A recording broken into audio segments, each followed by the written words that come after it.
Scene 10. Investment. Fool informs that the princes have grown older thinking about their father.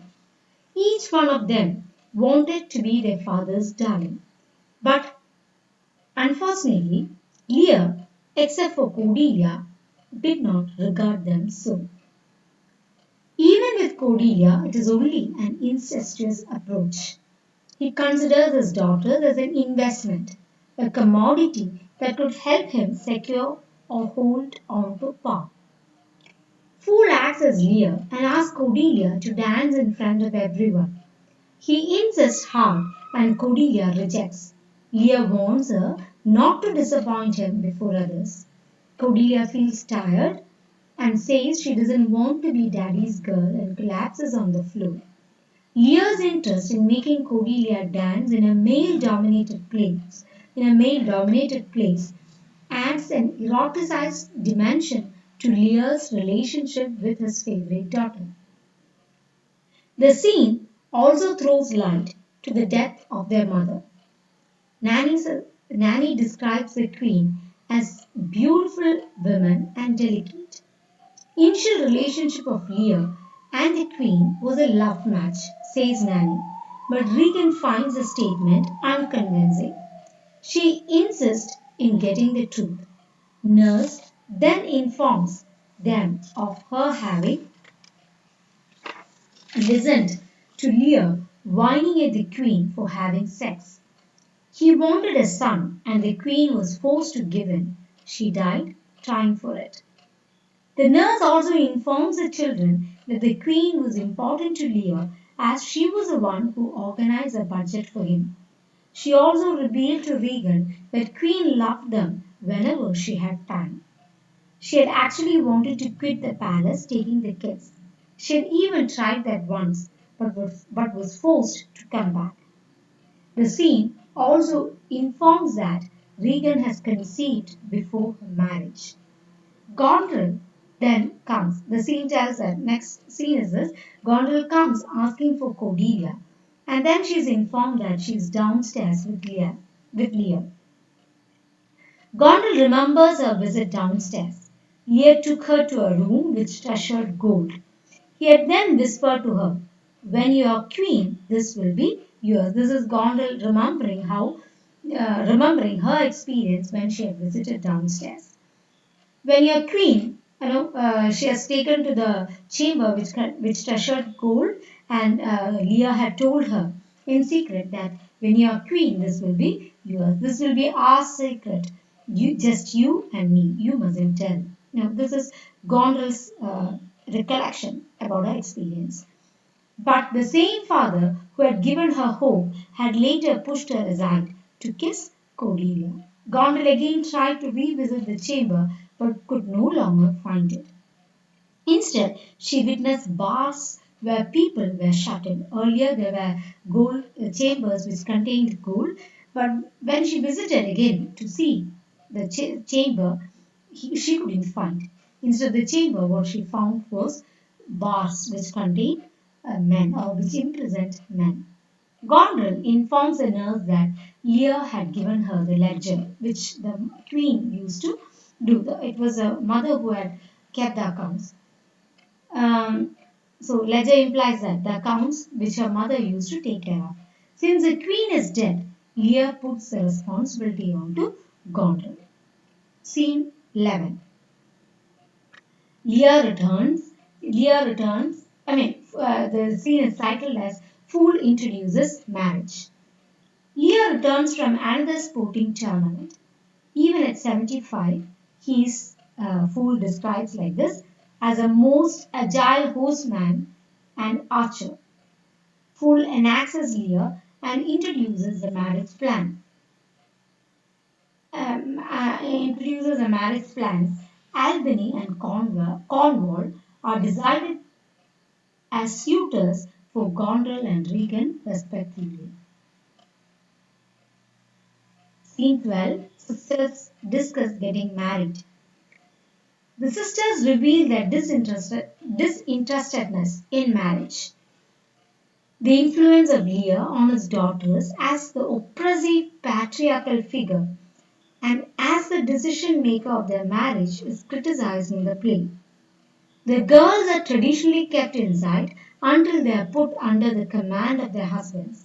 For Lear, marriage is like business and the daughters are like commodities, as evidenced by the fact that he keeps a book with figures displaying which of the daughters is going to marry whom. No, he keeps everything on account. Who has to be married to whom and what is the benefit that he actually gets. When the girls look at the book, they see that Regan is to be married to Cornwall. Seeing her sister's discontent, Gondrel warns her that it is not their right to object to planned marriages. It is our job, it is what we are here for, to marry and breed, quotes Gondrel. So Gondrel says that there is no need to object because that is what our purpose is all about. We are here to marry and breed. Women is always treated so. Regan reveals that she is going to have a baby in 7 months, and that shows that she was used. And the underlying hint of the play is that it is the Lear's baby, but we don't know. No, it is not told in a literal manner. Regan reveals that she is going to have a baby in 7 months. Now, why I said this, it might be because of the incestuous relationship that he keeps with Cordelia. You may interpret that Regan was the first victim. Regan reveals that she is going to have a baby in 7 months. Gondel criticizes her and asks her not to be stupid. Regan then reveals a desperate condition of having caught between Gondrel the cleverest. That shows the Regan's trauma. She's caught between the cleverest Gondrel and Cordelia, the pretty, lovable, and Lear's darling. So, in between the cleverest and the darling, you have this middle figure, Regan, the unwanted. Hence, she has taken to everything that she could feel, touch, smell, etc. Because she lacks this wantedness, and she always has this unwanted feeling. So that is why she's a sculpture. So she could touch and feel the things. She's yearning for that. The desperate desire for love, wantedness, could be seen in her statement. Gondel says that in Regan's case, her marriage to Cornwall will yield a profit only to Lear's business. And Regan's happiness is not even a matter of discussion here because he says that if she is married to Cornwall, their baby could actually be the heir, or rather, she could she could he could actually expand the empire. As Gondel explains, quote, these figures in Lear's book says Regan will marry Cornwall and Cornwall will own more and Lear will get a grandson, a legitimate heir, and they will all be contented men. So that is the intention. This decision shows that marriage contracts are made to please their father and the husband, and the consent of the daughter is never asked. The scene also shows Regan aborting her baby. Scene 13, the weddings. The, the scene paints Gondel and Regan's wedding. However, the daughters do not want to acknowledge Lear's superiority and authority about their marriage. To seek revenge on their father for making decisions on their behalf, Gondel attempts to blind Lear with a knife on her wedding day. Now, from here onwards, you find Gondel reacting to Lear. Okay, she is like now she is not trying to be the baby or darling of Gondel. She's not even attempting, but rather she is making her statement very clear. She's trying to hurt Lear with a knife on her wedding day. However, this attack backfires and she gets blinded by the lace of her wedding veil. So she's being pulled and her wedding veil falls on her face. That shows that you are to subject to the marriage which Lear has decided for her. This unfortunate accident functions as a warning for Gondel and a reinforcement of the patriarchal ideal as an implication that any threat against Lear or attempt of resistance to patriarchy will eventually rebound on the daughters and damage them. You cannot in any way object against the king. You are bound to obey him. Scene 14. The nurse reveals all. You find the nurse is fired. Okay, you find the nurse is fired. She had been there throughout their life, but now since the daughters are married, you find that uh, she's been out, just like the Pied Piper. The story that has been revealed, the Pied Piper is actually a foregrounding incident. A nurse is fired. She has even set aside her baby to look after Cordelia. Here, she gives an ambiguous statement that Cordelia is her daughter. We are not sure, the statement is not clear, but an ambiguous hint is being given. Before she leaves, she warns Lear that rats will gnaw his throne and she will watch the spectacle from outside. The last scene of the play is particular. Now, this is the last scene, and the last scene of the play is particularly important as it reflects the effect of Lear's oppression on his daughters. Contrary to their enthusiasm for different fields of art at the beginning of the play, now it seems either they have lost their interest or Lear has forbidden them to deal with such activities because as it is told, if you are oppressing or if you are against resisting Lear's plan, you will be punished. And so what happens is that you find um, in the last scene, you find the children submitting to the will of King Lear, and you have seen Gondrel. What you find is Gondrel lost interest in painting, Cordelia for words, and Regan for sculpturing. They have lost their talent or they have lost interest in their talents.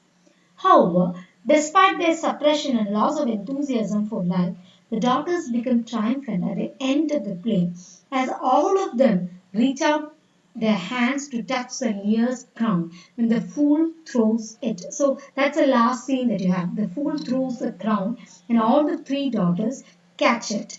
Okay, and this catching of the throne or the catching of the crown is actually, it can have two implications. Either that the daughters have united, they have forgotten their differences, whether it is the cleverest or whether it is unwanted or whether it is a Lear's darling, no difference are there. They are catching the crown together. Either this can be one interpretation. And important thing is that in this scene especially you find that it totally excludes Lear from the play.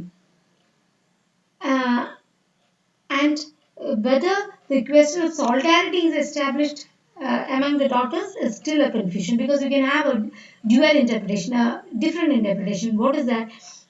Every daughter holding the crown. That can imply what all daughters. The daughters are, this can be a hint of rivalry among the daughters. Everybody wants a crown, and it can also hint a rivalry, or it can be like the crown has given all the three daughters equal power in their hands, excluding or throwing out Lear. That can be one interpretation, or that the hint of rivalry developing among them as well, as they reach out the crown in the same time. The final play, the play's final words are uttered by the fool, and what he says is an ending, a beginning. Now, this childhood and the marriage of the daughters have come to an ending. The play ends there, and there is a beginning. What is the beginning? The beginning that you find in Shakespeare's King Lear. There's a, it is going to have the next episode in their life. Till now, you find that it is a patriarchal dominance that have tuned them. How this patriarchal dominance is going to repay the patriarchal society is what Shakespeare's play, is what the next beginning all about. Lear's daughters, in short, you can say that Lear's daughters functions as a prequel to Shakespeare's original. One may assert that the reason for the daughters' enmity against their father in King Lear is answered in this play by Feinstein. If Lear had not been an indifferent, oppressive father, his daughters would not have had a grudge against him, as seen in Shakespeare's play. Um, After watching this play, audience may begin to understand, or audience are likely to understand that the daughter's actions are not a motiveless villainy. That is the question that always worries the audience of Shakespeare's King Lear. What is the motive for the enmity? Is it simply the greed? Simply the greed cannot be like this because they have been given everything. They should show at least some kind of passion, but that is not shown at all. So, what is the cause for this villainy?